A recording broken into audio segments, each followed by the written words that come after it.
तो नमस्कार प्यारे रसगुल्लो, स्वागत है आपका अपने YouTube channel math bye GP sir में। तो आइए प्यारे रसगुल्लो, आज हम शुरुआत करते हैं नए बैच की यानी क्लास 10th की बोर्ड एग्जाम तैयारी कैसे करें। यानी कि आज हम इस वीडियो में बात करेंगे कि कक्षा 10 बोर्ड एग्जाम 2027 का जो बोर्ड एग्जाम आने वाला है उसकी तैयारी हम कैसे करें, कैसे पढ़ें, कितना टाइम पढ़ें, गणित का क्या सिलेबस रहेगा, कौन कौन सी चैप्टर कट गया है, कौन सी प्रश्नावली नहीं पढ़नी है।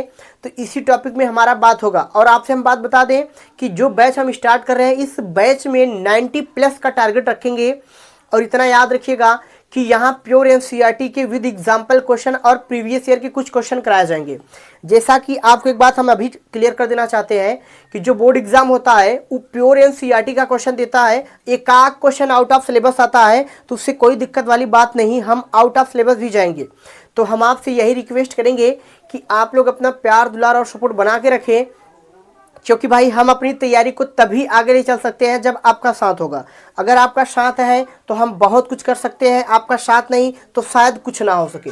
तो आपसे रिक्वेस्ट यही है कि आप वीडियो को पूरा देखिएगा, ज़्यादा से ज़्यादा सपोर्ट करिएगा। चलिए हम आज बात कर लेते हैं कि कक्षा 10 जो हम गणित पढ़ते हैं उस गणित का क्या सिलेबस रहने वाला है, कौन सी प्रश्नावली कट गई है या कौन सी प्रश्नावली में कितने प्रश्नावली पढ़ने हैं। काफ़ी बच्चों को डाउट रहता है कि सर जो गणित का जो सिलेबस है वो क्या है, गणित में कौन कौन सी प्रश्नावलियाँ कट गई हैं, कौन कौन सी पढ़ना है, कुल कितनी प्रश्नावलियाँ हैं, कितने चैप्टर हैं।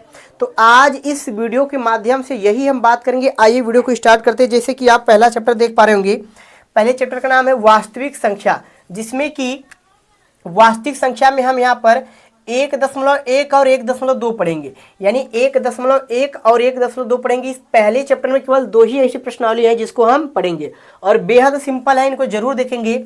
दूसरी बात करें तो बहुपद जो कि हम इसको पॉलिनोमियल कहते हैं, इसमें भी पूरे 2 ही प्रश्नावली है, पूरे 2 प्रश्नावली और एकदम मक्खन की तरह क्वेश्चन होता है इसका, यानी 2.1 और 2.2। देखिए जो 2.1 है ये तो आप चुटकी बजाते ही इसको मसल देंगे, और जो 2.2 है थोड़ी सी हिम्मत है, यानी कि थोड़ा सा दम रखेगा, लेकिन उसको भी हम तोड़ के फेंक देंगे। आइए देखते हैं तीसरा चैप्टर का नाम है 2 चर वाले रैखिक समीकरण।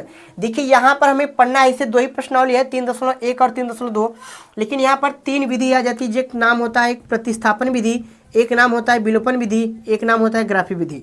जैसा कि ग्राफी विधि से बोर्ड एग्जाम क्वेश्चन अब नहीं पूछ रहा है, इस बार जो क्वेश्चन आया वहां पर केवल प्रतिस्थापन और विलोपन विधि से क्वेश्चन पूछा गया था और ग्राफी विधि से एकदम क्वेश्चन नहीं आया। और देखिए जो यहाँ पर हमारा चौथा चैप्टर है जिसका नाम है द्विघात समीकरण, क्वाड्रेटिक इक्वेशन, इंग्लिश में बोलते हैं इसको क्वाड्रेटिक इक्वेशन। यहाँ पर हमें 2 चीज पढ़ना है, यानी 4.2 और 4.3, यानी 2 ही प्रश्नावली हमें यहाँ अटेंड करनी है, जिसका नाम है 4.2 और 4.3। 5वें चैप्टर की बात करें रसगुल्लो, 5वें चैप्टर में समांतर श्रेणी पढ़नी है। समांतर श्रेणी में हमें यहाँ 3 प्रश्नावलियाँ देखना होगा जो कि बेहद आसान प्रश्नावली है। जैसा कि आप देख सकते हैं कुछ बुक में 5.2, 5.3, 5.4 दिया रहेगा, कुछ में 5.1, 5.2, 5.3 दिया रहेगा, तो उससे कोई दिक्कत वाली बात नहीं। हाँ, एक बात तो क्लियर है कि हम 5वें चैप्टर में केवल 3 ही प्रश्नावली पढ़ेंगे, ये बात कंठस्थ है। आ जाते हैं छठे चैप्टर जिसका नाम है त्रिभुज ट्रायंगल। यहाँ पर हम 3 प्रश्नावली पढ़ेंगे, 6.1, 2, 6.3, 6.4। और जो 7वां चैप्टर है जिसका नाम है निर्देशांक ज्यामिति, बहुत ही मजेदार है। ऐसा कह दें कि बोर्ड एग्जाम इससे बहुत बार क्वेश्चन पूछता है। ये दोनों चैप्टर मोस्ट आईएमपी है, यहाँ से तो बहुत ज़्यादा इंपॉर्टेंट नहीं है, लेकिन यहाँ पर हम कह सकते हैं कि ये चैप्टर मोस्ट आईएमपी है, ये भी चैप्टर आपका मोस्ट आईएमपी है। अब मोस्ट इंपॉर्टेंट चैप्टर जो रहेंगे हम उस पर स्टार लगा देंगे, यानी उस पर हमें काफ़ी मेहनत करना होगा। जैसा कि निर्देशांक ज्यामिति में हम जानते हैं कि यहाँ हमें 2 सूत्र पढ़ा, यानी केवल हमें 2 ही सूत्र देखना होगा, 7.1, 7.2 या 7.2, 7.3 जो रहेगा इसमें जितनी प्रश्नावली उतने सूत्र इसमें देखेंगे। 7वां सिंपल है। 8वें की बात करें तो मोस्ट आईएमपी कहेंगे इसको भाई, मोस्ट आईएमपी कहेंगे, क्योंकि यही बच्चों को समझ में नहीं आती। सबसे बड़ा कारण क्या है कि उनको ढंग से पढ़ाया नहीं जाता, नहीं तो क्यों नहीं आएगा।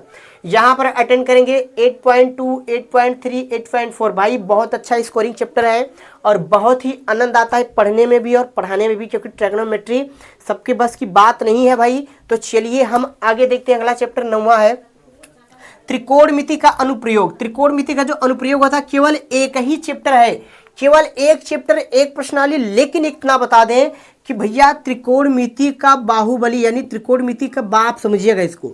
यानी कि अगर आप त्रिकोणमिति ढंग से पढ़ेंगे तभी चैप्टर कर पाएंगे, नहीं तो आपके पल्ले नहीं पड़ेगा। इसलिए आप त्रिकोणमिति को एकदम ढंग से पढ़िएगा।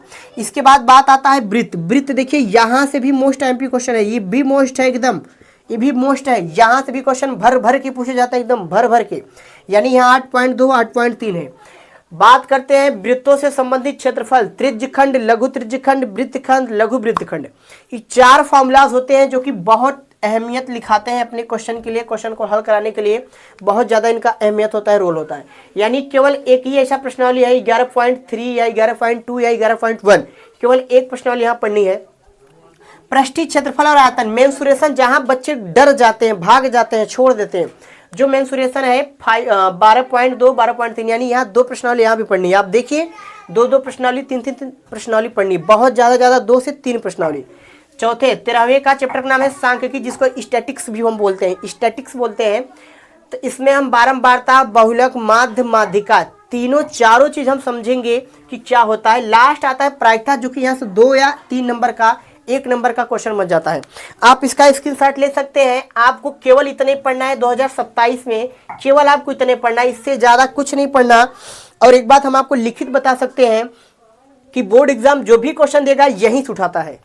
थोड़ी सी गला खराब है, इस वजह से क्षमा चाहते हैं। याद रखिएगा कि जो भी बोर्ड एग्जाम क्वेश्चन देगा भाई यहीं से देगा, इसके बाहर 1% नहीं देगा, ये हमारा दावा है।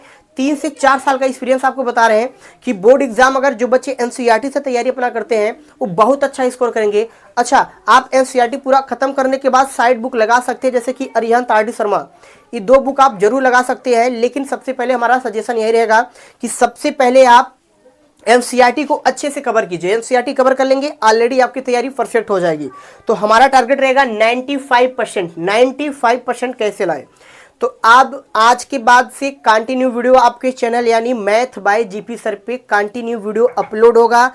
छोटा छोटा या बड़ा बड़ा जो भी वीडियो अपलोड होगा डेली अपलोड होगा। तो आप लोग अपना प्यार दुलार सपोर्ट जरूर बनाए रखिए। चलिए आज के लिए बस यही, जो भी हम आज बनाए, आज का टॉपिक हमारा यही था कि क्या सिलेबस पढ़े। क्योंकि क्या होता है कि हम कोई नया चीज़ स्टार्ट करते हैं तो सबसे पहले हमें चीज़ पता होना चाहिए कि हमें चलना कहाँ है। तो हमें पता चल गया कि हमें 13 चैप्टर पे काम करना है और एकदम मेहनत से काम करना है। टारगेट वही 95+ करेगा। तो चलिए प्यारे रसगुल्लो, आप लोग ऐसे ही सपोर्ट बनाए रखिए। चलिए मिलते हैं अब अगली नेक्स्ट वीडियो में भी धमाकेदार वीडियो के साथ।